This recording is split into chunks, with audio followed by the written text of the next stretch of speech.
Hi guys, welcome to my channel. It's me Saraswati Rai from Panchthar Rabi. आज चाहिँ म दिनभरि के गर्छु, कहाँ जान्छु त्यो नै म भिडियो बनाउँछु अनि त्यही म देखाउँछु हजुरहरुलाई। अहिले चाहिँ म आइपुगेको छु जुन चाहिँ रवि बजारमा अवस्थित रहेको देवी छन् एउटा त्यहाँ आएको छु। हेर्नु होला तपाईहरु पनि। बजाउनु देवीमा आएको छु। यहाँ धूप चढाउनु पर्यो अनि बत्ती बाल्नु पर्यो भनेर आएको।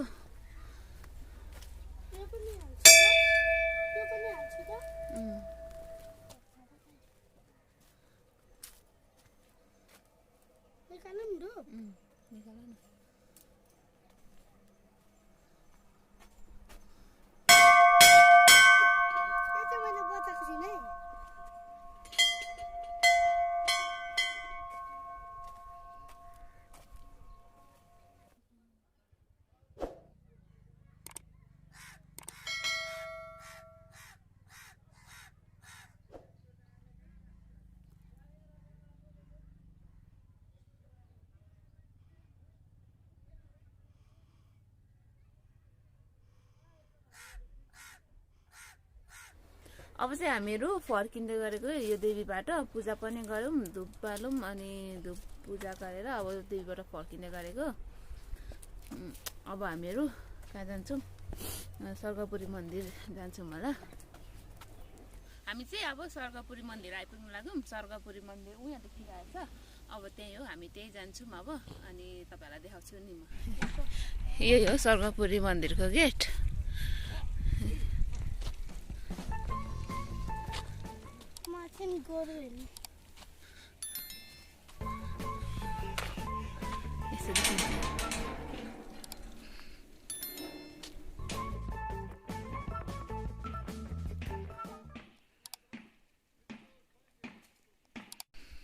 उहाँ चाहिँ डाक्टर स्वामी प्रपन्नाचार्य।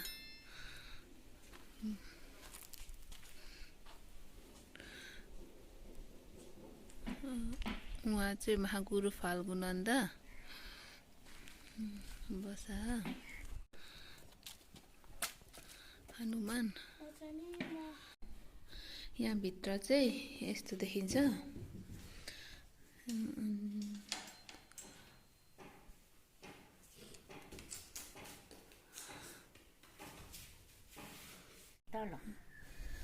यहाँ बोजूले टीका लगाइदिनु हुँदैछ हामीलाई।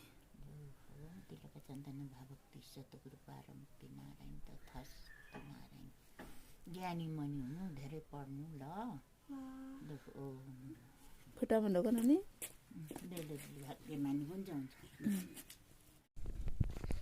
बाटो चाहिँ यस्तो धुलै छ, लुगाहरू हेरि नसक्नुहुन्छ धुले भएर अहिले नेरि। अब पछि बर्खा चाहिँ फेरि पुरा हिलो यो बाटो हुन्छ। यो चाहिँ यो देखिँदै गरेको रोड चाहिँ अब पिच बनिँदै गएको, भेरेटारदेखि राखेसम्मको पिच बनिँदैछ।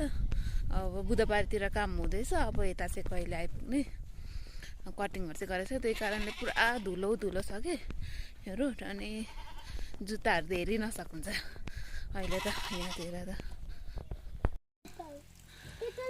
यावाराङ झर्ना जाने बाटो, यता चाहिँ जरुबुटे जाने बाटो र बेलीढुङ्गा जाने बाटोको मेप छ यहाँ। अब हामी चाहिँ यावाराङ झर्ना जान्छौँ यताबाट। अहिले जाँदा चाहिँ ओह्रालो छ र बाटो राम्रो छ र हामीहरू जाँदैछौँ भनेर फर्किँदा चाहिँ पुरा गाह्रो होला जस्तो छ। सिडी रहेछ अनि उकालो पनि छ नि त, त्यसले गर्दाखेरि गाह्रो हुन्छ जस्तो छ।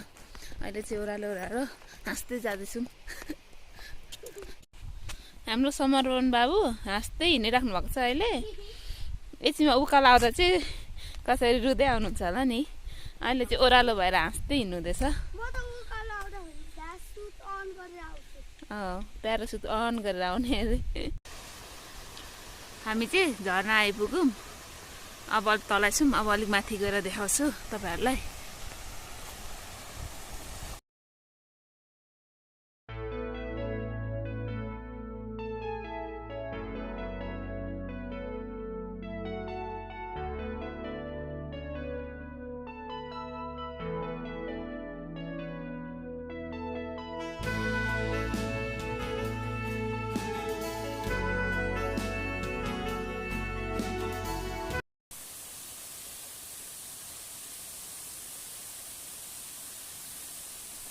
भाइले चिल मारिरहेछ पुरा मजा भएछ कि उसलाई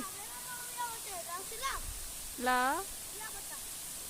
नजाऊ होला त्यता त ल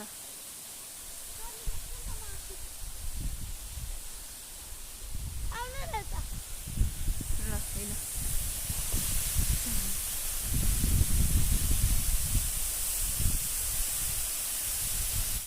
अब चाहिँ हामीहरू फर्किन लागेको बाई बाई यो झर्नालाई बाई बाई ल अब झार्नु पर्यो नि बाबुलाई बोकेर फेरि चढ्नु मात्रै सक्छ झर्नु चाहिँ सक्दैन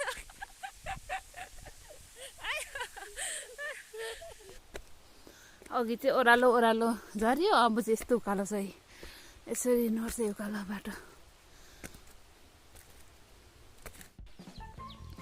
यावारङ झर्ना भ्रमण गर्नु भएकोमा हार्दिक धन्यवाद प्रकट गर्दछौँ आजको वेदर चाहिँ पुरा जाडो छ त्यही कारणले मक्लरहरू लाएर हिँडिरहेको छौँ अन्त आजको मेरो भिडियो चाहिँ म यहीँ अन्त्य गर्न चाहन्छु हजुरहरूले मेरो भिडियो हेरिदिनु भएकोमा धेरै धेरै धन्यवाद मेरो भिडियो हजुरलाई कस्तो लाग्यो प्रतिक्रिया दिनु होला यति भन्दै आजलाई म बिदा हुन चाहन्छु बाई बाई